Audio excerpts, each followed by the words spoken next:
नमस्कार। मुद्दा तो है मैं आपका स्वागत है। मैं हूं आपके साथ ब्रजेश चौकसी। आज मुद्दा है दिग्विजय सिंह पर दाव का। राजनीति में अक्सर चौंकाने वाले फैसले होते हैं। कांग्रेस में चंद दिन पहले राजस्थान के मुख्यमंत्री अशोक गहलोत कांग्रेस अध्यक्ष के प्रबल दावेदार माने जा रहे थे, लेकिन उनके ही एक कथित सियासी दाव ने उनको दौड़ से बाहर कर दिया। लेकिन इस बीच जिनका नाम तक दौड़ में नहीं था, वे दिग्गी राजा न केवल खुद मनमर्जी से रेस में कूदे, बल्कि अब सबसे आगे माने जा रहे हैं। उनके साथ अब तक शशि थरूर, पवन बंसल ही मैदान में हैं। ये तीनों ही नेता 30 सितंबर को नामांकन भरेंगे। लेकिन दिग्गी राजा के मैदान में उतरते से ही मध्य प्रदेश से लेकर दिल्ली तक की राजनीति गर्मा गई है। बीजेपी उन्हें गांधी परिवार का दरबारी बताते हुए तंज कस रही है, तो प्रदेश कांग्रेस के नेता दावा कर रहे हैं कि उनके अध्यक्ष बनने से कांग्रेस को फायदा होगा। लेकिन सवाल यह है, क्या दिग्विजय पर कांग्रेस हाईकमान दाव लगाएगा और क्या उनके अध्यक्ष बनने से कांग्रेस को फायदा होगा? इसी को समझने की कोशिश करेंगे। लेकिन पहले देखिए हमारी एक खास रिपोर्ट।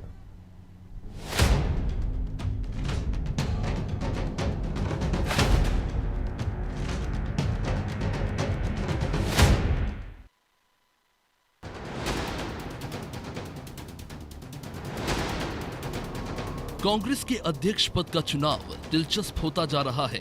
अपने तीखे और विवादित बयानों के लिए मशहूर कांग्रेस के वरिष्ठ नेता दिग्विजय सिंह भी अब रेस में दिखाई दे रहे हैं। इससे पहले अशोक गहलोत का नाम सामने आ रहा था, लेकिन राजस्थान में मचे बवाल के बाद अशोक गहलोत किनारे लगा दिए गए हैं। अब दिग्विजय सिंह, शशि थरूर, पवन बंसल की उम्मीदवारी पक्की मानी जा रही है। ये तीनों ही नेता 30 सितंबर को कांग्रेस अध्यक्ष पद के लिए नामांकन भरेंगे। चुनाव लड़ने की रस्साकशी के बीच दिग्विजय सिंह अध्यक्ष की रेस को रोचक बनाने के लिए लॉबिंग में लगे हुए हैं।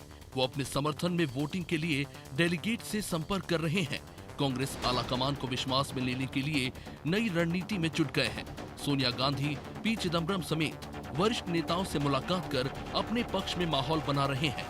वही दिग्विजय के भाई लक्ष्मण सिंह और कांग्रेस के कई नेता भी दिग्विजय को मजबूत नेता मानते हैं।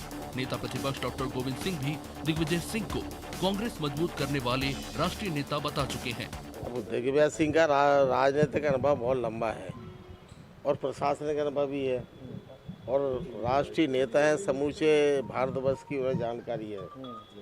अधिकांश राज्यों के दिग्विजय सिंह जी कांग्रेस पार्टी के संगठन के प्रभारी रहे हैं। इस हिसाब से उनकी जो लाभ होगा, उनकी पहचान का, पहुंच का और अनुभव का, वो निश्चित रूप से कांग्रेस को मिलना चाहिए।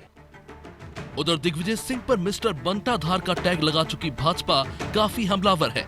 बीजेपी का कहना है कि कांग्रेस पार्टी परिवार तक सिमटकर रह गई है। अब परिवार नहीं तो कोई दरबारी ही अध्यक्ष बनेगा। दिग्विजय भारतीय संस्कृति और सभ्यता के खिलाफ बोलने वाले दरबारी हैं। देखिए, कांग्रेस एक परिवार तक सिमट करके रह गई, तो नेचुरली जब कोई संगठन नहीं होगा तो नेचुरली लोग नहीं मिलेंगे। लोग एक परिवार में से ही सब कुछ बनता रहा। अब चूंकि देश के अंदर ये आवाज उठने लगी, कांग्रेस अस्तित्व हो रही है, कोई परिवार तक सिमट के रह गई, तो उस परिवार को भी लगने लगा है। तो अब उस परिवार नहीं तो परिवार का कोई दरबारी आएगा। संस्कृति, देश के स्वाभिमान, भारत के खिलाफ काम करने वाली शक्तियों के साथ खड़े होने वाले लोग, ऐसे ही लोग मुझे लगता है वो ढूंढेंगे। अब सवाल है कि तल्ख टीका टिप्पणी करने वाले दिग्विजय से कांग्रेस को कितना नफा और नुकसान होगा। ये जानना भी जरूरी है कि दिग्विजय सिंह गांधी परिवार के करीबी हैं। मध्य प्रदेश में 2 बार मुख्यमंत्री, विधानसभा और लोकसभा के वे सदस्य रह चुके हैं। मौजूदा समय में राज्यसभा सांसद और भारत जोड़ो यात्रा के संयोजक दिग्विजय। सक्रिय राजनीति में उनके पास लंबा संगठनात्मक और प्रशासनिक अनुभव है। देश की राजनीति में बड़ा दखल रखते हैं। कांग्रेस फिलहाल संघ और बीजेपी के हिंदुत्व के खिलाफ आवाज बुलंद कर रही है। दिग्विजय सिंह भी लंबे वक्त से संघ और हिंदुत्व के खिलाफ मुखर होकर बोलते रहे हैं। वही खामियों की बात करें तो दिग्विजय सिंह खुद 2019 में भोपाल से चुनाव हार गए थे। ओसामा जैसे आतंकवादी के नाम के आगे जी लगाने जैसे विवादित बयानों की मुखरता से कई बार बैकफायर भी हो चुके हैं। इससे पार्टी को कई बार दिक्कतों का भी सामना करना पड़ा। मौजूदा दौर में दिग्विजय का जन समर्थन भी सिमट गया है। राजनीति में बेटे और भाई को सेट करने के आरोप भी दिग्विजय पर लगते रहे हैं। लेकिन अगर दिग्विजय सिंह कांग्रेस के अध्यक्ष बनते हैं तो कांग्रेस के तारणहार की आगामी चुनावों को लेकर रणनीति क्या रहेगी? सवाल ये भी कि क्या वाकई में कांग्रेस को परिवारवाद से मुक्ति मिल जाएगी या फिर किंग मेकर दिग्विजय सिंह पर रिमोट कंट्रोल दरबारी का टैग चस्पा हो जाएगा। ब्यूरो रिपोर्ट, अनादि टीवी। तो इसी मुद्दे पर चर्चा के लिए हमारे साथ मौजूद हैं चेतन सिंह, बीजेपी नेता हैं, प्रताप भानु शर्मा, पूर्व सांसद हैं कांग्रेस से, और AL द्विवेदी, वरिष्ठ पत्रकार। तीनों मेहमानों का बहुत बहुत स्वागत है। द्विवेदी जी, शुरुआत आपसे करेंगे। आज गहलोत के एक तरह से दौड़ से बाहर होने के बाद नए समीकरण बन रहे हैं। 3 लोग मैदान में हैं फिलहाल, पवन बंसल, शशि थरूर और दिग्विजय सिंह। दिग्विजय सिंह को प्रबल दावेदार माना जा रहा है। क्या कांग्रेस आलाकमान दिग्विजय सिंह की छवि देखते हुए उन पर दाव लगाएगी और इससे क्या कांग्रेस को फायदा होगा? देखिए, निश्चित तौर पर कहीं ना कहीं जैसा देखने में आ रहा था कि संगठन किसी युवा नेतृत्व को चुनेगी, लेकिन अभी जिस प्रकार से पर्चे खरीदे गए हैं और कल पर्चा भरेंगे, तो कहीं ना कहीं एक नाम जो आया दिग्विजय सिंह जी का, तो वो एक आश्चर्यचकित वाला नाम है। कह सकते हैं कि युवा नेतृत्व अगर कांग्रेस करती तो आने वाले हो सकता है लोकसभा और विधानसभा चुनाव में एक अच्छा संदेश भारत में जाता और कहीं ना कहीं संगठन मजबूत होता। लेकिन एक ये गंभीर विषय है और देखना ये है कि किस प्रकार से चयन हो रहा है और क्या दिग्विजय सिंह जी वो संगठन को संभाल पाएंगे, क्योंकि अभी कुछ समय पूर्व हमने छत्तीसगढ़ में भी देखा था कि जिस प्रकार से कांग्रेस के हालात अभी राजस्थान में बन रहे हैं, ऐसी कुछ समय पूर्व छत्तीसगढ़ में TS सिंहदेव और भूपेश बघेल जी के आपसी सहमति को लेकर भी असमंजस बरकरार था, लेकिन वहां कहीं ना कहीं सरकार लगातार चल रही कांग्रेस। मध्य प्रदेश को क्यों भूल रहे हैं आप? मध्य प्रदेश में भी ये था, बिल्कुल कई लोगों ने आरोप लगाए थे कि मध्य प्रदेश में भी दिग्विजय सिंह जी का बहुत बड़ी भूमिका रही थी जो चुनाव हुए थे, और उसके बाद सबने किस प्रकार से सरकार गई और भारतीय जनता पार्टी ने कैसे सरकार बनाई। तो कहीं ना कहीं ये एक देखने वाला रोचक तथ्य है कि अब कल समझ में आएगा कि कौन कौन पर्चा डालता है और किस प्रकार से चुनाव होते हैं। जी, अभी खुलासा तो है नहीं है, संशय बना हुआ है शर्मा जी, लेकिन अभी से बीजेपी हमलावर है। BD शर्मा को आप सुन रहे थे, कह रहे दरबारी बनेंगे। अब गांधी परिवार से मुक्ति चाहते हैं क्योंकि लोग एक परिवारवाद के खिलाफ हैं देश के, तो अब उनको दरबारी चाहिए।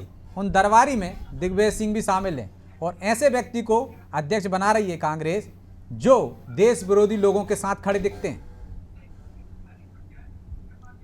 देखिए ब्रजेश जी, BD शर्मा जी कुछ भी कहें, पर सच्चाई यह है कि दिग्विजय सिंह जी दरबारी नहीं है, संगठन के आदमी हैं। 10 साल मुख्यमंत्री रहे, 5 साल प्रदेश कांग्रेस कमेटी के अध्यक्ष रहे, 5 साल AICC के जनरल सेक्रेटरी रहे, और पिछले विधानसभा के चुनाव में कार्यकर्ताओं को एकजुट करने में बड़ी अहम भूमिका दिग्विजय सिंह जी ने निभाई, जिसकी वजह से मध्य प्रदेश में सरकार बनी। ये हमें नहीं भूलना चाहिए जी। अब यदि राहुल गांधी या सोनिया जी अपने परिवार से बाहर किसी को अध्यक्ष चुन रही हैं, तो उन्हें इस तरह की टीका टिप्पणी नहीं करना चाहिए।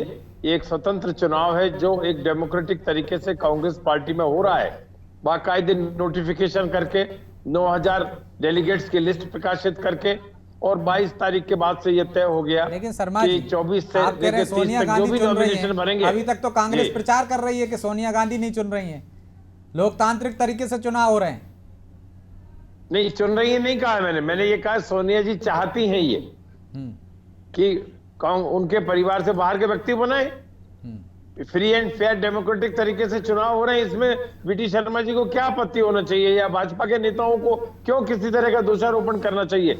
वो अपने गिरबान में झांक के देखें कि उन्होंने कैसे उनके अध्यक्ष का चुनाव कराया, और अभी उनके जो JP नड्डा है उनका 1 साल बढ़ा दिया, मीडिया के माध्यम से बढ़ा दिया। कोई जनरल असेंबली नहीं, कोई उनका गवर्निंग बोर्ड या उनकी पार्लियामेंट्री बोर्ड का कोई रेजोल्यूशन नहीं, अखबार में न्यूज दे दी और 1 साल बढ़ गया। ये तरीका कांग्रेस के अंदर नहीं है। हमने सिस्टमेटिक तरीके से पूरे चुनाव का आयोजन किया है, पूरे पोलिंग बूथ से लेकर ब्लॉक से लेकर प्रदेश तक डेलीगेट तक के चुनाव हुए हैं, और उसी आधार पर हर कोई स्वतंत्र है। जैसा आप कह रहे हैं, दिग्विजय सिंह जी भी हैं, पवन बंसल भी हैं, शशि थरूर भी हैं, तीनों लोग मैदान में लड़े, जिसको डेलीगेट चाहेंगे चुनकर हम निर्वाचित अध्यक्ष बनाएंगे हमारा।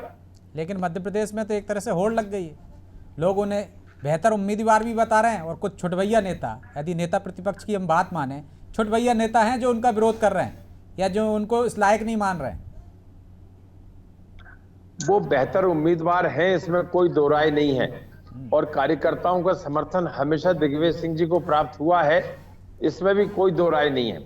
और ये भाजपा के लोग और भाजपा का नेतृत्व अच्छी तरह से समझता है कि संगठन को समझने और संचालन करने की क्षमता यदि किसी में है तो दिग्विजय सिंह जी में है। और यदि पार्टी उनका लाभ लेना चाहती है और वो चुनकर आते हैं, अभी तो चुनाव होगा ना, कोई नियुक्त तो हुए नहीं है, जी जी चुनकर आते हैं, जो भी चुनकर आए उन दोनों तीनों में से, उनका हम लोग स्वागत करेंगे, उनका मार्गदर्शन में काम करेंगे और कांग्रेस के नई ताकत के रूप में खड़ी करेंगे। तीनों में से बेहतर कौन होगा जो चुनौती बनेगा काम बीजेपी के लिए? जो जीत कर आएगा वो सबसे बेस्ट होगा, बेहतर ही नहीं सर्वोत्तम होगा। जीत कर आएगा सबसे बेहतर होगा चेतन जी, और दरबारी नहीं है। जो बात आपके अध्यक्ष कह रहे हैं, शर्मा जी कह रहे हैं, दरबारी नहीं है। 10 साल मुख्यमंत्री रहे मध्य प्रदेश में, प्रदेश कांग्रेस के अध्यक्ष भी रहे हैं। क्या आपको लगता है वो दरबारी हैं? देखिए चौकसी जी, इससे कोई इनकार नहीं कर रहा कि वे 10 साल मध्य प्रदेश के मुख्यमंत्री रहे, प्रदेश कांग्रेस के अध्यक्ष रहे, लेकिन ये भी उतना सच है कि जो 3 नाम चल रहे हैं, चाहे वो थरूर साहब का हो, चाहे बंसल जी का हो, चाहे दिग्विजय सिंह जी का हो, तीनों का जो अतीत है ये कहीं ना कहीं बहुत विवादित रहा। किसी के भी अतीत को लेकर के आप नहीं कह सकते कि इनका अतीत साफ रहा है। अब उन पर मैं जाना नहीं चाहूंगा, मैं समझता हूँ शर्मा जी भी नहीं चाहेंगे कि मैं उसकी कोई चर्चा यहाँ पर करूं, लेकिन इतना जरूर है कि इन तीनों नामों से ये तो तय हो गया है कि कांग्रेस के पास कोई साफ सुथरा नाम नहीं है। रही बात, अभी आपने एक प्रश्न आदरणीय शर्मा जी से किया था कि मैंने चुनने का नहीं कहा, आपने बिल्कुल सही प्रश्न किया था कि सोनिया और राहुल जी ने चुना है, ऐसा आपने शब्द का प्रयोग किया। खैर हमको भी पता है कि चुनाव किस प्रकार हो रहा है, लेकिन चुनाव अभी तो में पत्ते नहीं खुले ना, वो तो अशोक गहलोत को चुनना चाहते थे। देखिए आएगा तो वही जिसको गांधी परिवार कहेगा, ये बात तो सच है, और इसीलिए भाई साहब बता नहीं पा रहे हैं कि इन तीनों में श्रेष्ठ कौन है, तो जो आएगा वो सर्वश्रेष्ठ हो जाएगा। लेकिन आपकी खुशी तो कुछ ज्यादा ही है ना, दिग्विजय सिंह दौड़ में सबसे आगे आ गए। डेमोक्रेटिक तरीके से चुनाव हो रहा है, थोड़ी सबर तो रखो आप। पूरी बीजेपी खुश है, मुस्कुराहट आप भी बता रही चेतन जी। दूध पानी का पानी हो जाएगा। हमारी पूरी सबर है और हमारी शुभकामना मध्य प्रदेश के साथ है। हर परिस्थिति में हम मध्य प्रदेश के कांग्रेस का जो भी लीडर आए हम उसके साथ हैं, और आप बढ़िया ग्रांड वेलकम भी करेंगे कि कम से कम मध्य प्रदेश के किसी कांग्रेस को चलिए पहले भी शंकर दयाल शर्मा जी बने हैं, पहले भी शंकर दयाल शर्मा जी रहे हैं, डॉक्टर शंकर दयाल शर्मा रहे हैं। वो आप कौन से दौर की बात कर रहे हैं चौकसे जी, वो तो दौर कब का निकल चुका है। लेकिन जैसे दिग्विजय सिंह जी का नाम आया है चेतन जी, आपकी मुस्कुराहट भी और पूरी पार्टी बड़ी खुश दिख रही है। देखिए दिग्विजय सिंह जी अपनी पार्टी के तो नेता हैं, इसमें कोई संदेह नहीं है, वे मध्य प्रदेश के साथ साथ देश के भी नेता हैं, लेकिन मैं हमेशा कहता हूं कि आदरणीय दिग्विजय सिंह जी में बहुत सारी असीम संभावनाएं छुपी हुई हैं, जिसमें भारतीय जनता पार्टी के भी अघोषित लीडर है वो। तो निश्चित रूप से दिग्विजय सिंह जी जब आते हैं तो भारतीय जनता पार्टी का कहीं ना कहीं वोट का जो परसेंट है वो भी बढ़ता है, और हमारी शुभकामना है कि दिग्विजय सिंह जी स्वस्थ रहें, मस्त रहें, व्यस्त रहें, और इसी प्रकार कांग्रेस की सेवा करते रहें जिस प्रकार से वे कर रहे हैं। और हमारे भारतीय जनता पार्टी की भी शुभकामना है कि वे मध्य प्रदेश के साथ साथ देश की सेवा करें और कांग्रेस का संगठन पूर्ण रूप से वो देखें। द्विवेदी जी, जिस तरह से चेतन जी कह रहे हैं, एक धारणा भी है कि दिग्विजय सिंह की वजह से बीजेपी को फायदा होता है। यदि वो राष्ट्रीय अध्यक्ष बनते हैं तो क्या फायदा होगा, और क्या मध्य प्रदेश में आप आगे यदि वो बनते हैं तो टकराव होते देखेंगे कमलनाथ जी में और दिग्विजय सिंह में? यदि चुनाव होते हैं 2023 में तो टिकट को लेकर भी मारामारी होगी, तब किसकी चलेगी? देखिए निश्चित तौर पर कहीं ना कहीं आपने भी देखा होगा पूर्व में कि कांग्रेस में विभिन्न गुट बने हुए हैं। आज भी लोग कहते हैं कि ये गुट इनका है, ये गुट इनका है, और पार्टी बेस्ड जो एक कैडर होता है उस प्रकार से हमने देखा गया। जब जब लिस्ट आई है, नॉमिनेशन हुए हैं, असेंबली इलेक्शंस होते हैं, जब सूची आती है प्रत्याशियों की, तो उसमें हमें देखने में कई बार ऐसा लगता है कि कई बार गुटों के द्वारा ही टिकट का निर्धारण होता है, और वही लोग टिकट में दावेदार करते हैं और बाद में फिर वो चुनाव भी हारते भी हैं और जीतते भी हैं। तो कहीं ना कहीं ये बिल्कुल आपका बात सही है कि मध्य प्रदेश में दखल दिग्विजय सिंह जी का ज़्यादा है, और आने वाले चुनाव में कहीं ना कहीं उनका दखल ज़्यादा रहेगा। हाँ, अब देखना ये है किस प्रकार से समकक्ष जो नेतृत्वगण हैं, उन लीडर्स हैं, उनको किस प्रकार से कैसे साइडलाइन किया जाएगा, या क्या उनको ऊपर लेकर कांग्रेस आएगी, ये एक बहुत ही गंभीर विषय है जिसको आने वाले दिनों में देखने को मिलेगा। जी, और क्या बीजेपी को फायदा देख रहे हैं यदि दिग्विजय सिंह मैदान में हैं या अध्यक्ष बनते हैं तो? देखिए निश्चित तौर पर जिस तरह से उनकी खुशियां जाहिर हो रही हैं, देखिए निश्चित तौर पर सीधी तौर पर बीजेपी जो है वो हिंदुत्व की छवि को लेकर के आगे बढ़ती है, और कहीं ना कहीं अभी हमने जब लोकसभा चुनाव पूर्व में देखे तो दिग्विजय सिंह जी को एक करारी हार मिली थी, सभी ने देखा है। तो कहीं ना कहीं इसलिए बीजेपी को हो सकता है कि अंदरूनी तरीके से वह खुश हैं कि कई तरह के टैग भी उनको बताए गए कि विनिंग नहीं थी, विनिंग सीट नहीं थी और वह हारे भारी मतों से। तो कहीं ना कहीं बीजेपी को ऐसा लगता है कि अगर केंद्रीय नेतृत्व में वह जाते हैं तो कहीं ना कहीं कांग्रेस और कमजोर होगी। अब देखना यह है कि आने वाले चुनाव में किस प्रकार से कांग्रेस पार्टिसिपेट करती है और किस प्रकार से नेतृत्व परिवर्तन होता है। जी शर्मा जी, द्विवेदी जी भी कह रहे हैं और चेतन जी को भी आपने सुना कि दिग्विजय सिंह के मैदान में ही नहीं होने से वो अध्यक्ष बन जाते हैं तो फायदा दिख रही है बीजेपी को, कि उनके कुछ बयान ऐसे हैं जिनको वो हाईलाइट करेंगे, उनके वक्तव्यों को, और फायदा ले जाएंगे। एंटी हिंदू बनाने, हिंदुत्व के खिलाफ जो उनको खड़ा किया जाता है कि वो उनकी छवि ऐसी बन गई है, उसका फायदा लेने की कोशिश करेगी पूरी बीजेपी। देखिए, बीजेपी तो हिंदुत्व का मुखौटा लगाती है, हिंदुत्व के लिए काम नहीं करती। और दिग्विजय सिंह से बड़ा हिंदू नेता मेरे ख्याल में मध्य प्रदेश में मुझे कोई नजर नहीं आता, जो शंकराचार्य जी के शरणागत होकर हिंदू धर्म के लिए काम करते हैं। और एक भी ऐसा नेता नहीं है जिसने मां नर्मदा मैया की परिक्रमा करी हो, सपरिवार पैदल चल के। कितना बड़ा काम, कितना बड़ा एक संकल्प उन्होंने पूर्ण किया। बता दें, इससे बड़ा मां नर्मदा की परिक्रमा पूर्ण करना कितना बड़ा काम है। गए थे वो तो पति पत्नी गए थे। हाँ, तो सपरिवार ही तो हुआ, पति पत्नी। हमारे और यहाँ क्या? तो सपरिवार तो बच्चे भी जाते हैं। तो बच्चे, अब उनका परिवार अलग हो गया, फिर आगे वो कर लेंगे उसमें। जब परिवार, बच्चे की शादी नहीं होती है तो सपरिवार में वो आ जाते हैं, और जब बच्चे की शादी हो जाती है, वो वयस्क हो जाते हैं, तो उनका परिवार अलग हो जाता है। ब्रजेश जी, आप जरा सी बात मुझे समझाना पड़ रही है आपके लिए। आप अपने बच्चों के साथ भी यही व्यवहार पूरे करेंगे। परिवार के साथ जाएंगे, पूरे परिवार को राजनीति में लेकर चल रहे हैं तो वहां भी जाएं शायद। नहीं, ऐसा कोई भी चेहरा भाजपा के पास नहीं है जिसने इतनी पैदल परिक्रमा करी हो। ढोंग करने वाले बहुत हैं, मुखौटा लगाने वाले बहुत हैं। पूरे नर्मदा मैया के पास प्लांटेशन कर दिया, 600-650 करोड़ रुपया खर्च कर दिया। और जब दिग्विजय सिंह दौरा करने पहुंचे और उनकी पदयात्रा चली, तो कहीं भी नर्मदा के किनारे पर वो उनका वृक्षारोपण या पौधारोपण नजर नहीं आया। करोड़ों रुपए गबन हो गए नर्मदा मैया के नाम पर। ये काम दिग्विजय सिंह ने कभी नहीं किया। और यदि वो आते हैं तो कांग्रेस को फायदा होगा। नहीं, ऐसी कोई क्लीन चिट नहीं दी है, बल्कि इस पे आपत्ति उस समय इंक्वायरी चल रही थी, बाकायदा उमंग सिंगार को पत्र लिखकर। और आज भी आपत्ति है और आगे भी आपत्ति रहेगी, क्यों? जो सच है वो सच है, इसमें कोई दो राय नहीं हो सकती। बार बार साबित क्यों करना पड़ता है? और दिग्विजय सिंह जी के अध्यक्ष बनने से मध्य प्रदेश को फायदा मिलेगा। कमलनाथ जी और दिग्विजय सिंह दोनों एक दूसरे के पूरक रहेंगे मध्य प्रदेश के अगले चुनाव में। ये समझकर बीजेपी के लोगों को पसीना आ रहा है कि दिग्विजय सिंह पूछेंगे कमलनाथ जी से, क्योंकि यदि अध्यक्ष बन जाते हैं तो वो बड़े हो जाएंगे। अभी वो पूछ रहे थे कि आप मुझसे पूछ के गए थे क्या शिवराज जी से मिलने के लिए जब धरना दिया था, तो कौन किससे पूछेगा? फिर टकराव तो नहीं होगा? दोनों एक दूसरे से पूछते रहेंगे, टकराव बिल्कुल नहीं होगा। तो बीजेपी तो बड़ा खुश है कि टकराव भी होगा और उनकी छवि का फायदा उठा लेंगे 2023 में मध्य प्रदेश में। तो कम से कम ऐसा है, बीजेपी अपने मुख्यमंत्री की छवि देखे। मुख्यमंत्री आज उनके बंटा ढार हो गए हैं। कितनी महंगाई बढ़ रही है, कितनी मध्य प्रदेश में बेरोजगारी है, करप्शन सामने दिख रहा है। क्या कारम जैसे 350 करोड़ के बांध बह गए, किसानों को फसलें बर्बाद हो गई अतिवृष्टि में और बाढ़ में, आज तक उन्हें मुआवजा नहीं मिला। क्या रहा है मध्य प्रदेश में? ना प्रशासन काम कर रहा, ना सरकार काम कर रही है। तो चेतन जी, बेहतर है कि दूसरे प्रशासन और सरकार की पोल तो कमलनाथ जी खोल ही रहे। और चेतन जी अपने अध्यक्ष बनने पर दिग्विजय सिंह के एक और एक दो नहीं होंगे, एक और एक 11 होंगे। आपके लिए मुश्किलें और खड़ी होने वाली है मध्य प्रदेश में। तो बिल्कुल यही होगा ब्रजेश जी। देखिए ब्रजेश जी, अभी तो हमने दोनों को देखा कि किस तरह से 1 और 1 11 नहीं, ये 111 हो गए थे।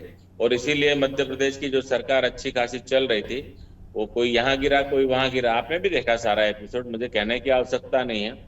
ये पार्टी के लिए जो लोग जीते हैं उनका संकल्प अलग होता है, जो परिवार के लिए जीते हैं उनका संकल्प अलग होता है। तो दिग्विजय सिंह जी और कमलनाथ जी की जो धारणा है अपने परिवार को लेकर के राजनीति में स्थापित करने की, उसी की परिणति है कि मध्य प्रदेश में आदरणीय ज्योतिरादित्य सिंधिया साहब को कांग्रेस पार्टी को टाटा बाय बाय करना पड़ा। तो ये तो मध्य प्रदेश था, क्या सारे देश में भी ये एजेंडा चलाएंगे? सारे देश में इसी प्रकार से करेंगे। और आदरणीय प्रताप भानु जी, आप तो बहुत वर्षों पहले सांसद रहे हैं, आपने दोनों नेताओं को करीब से देखा है और कितनी राजनीतिक महत्वाकांक्षा है इन लोगों की, ये मुझसे ज्यादा आप बेहतर समझते हैं।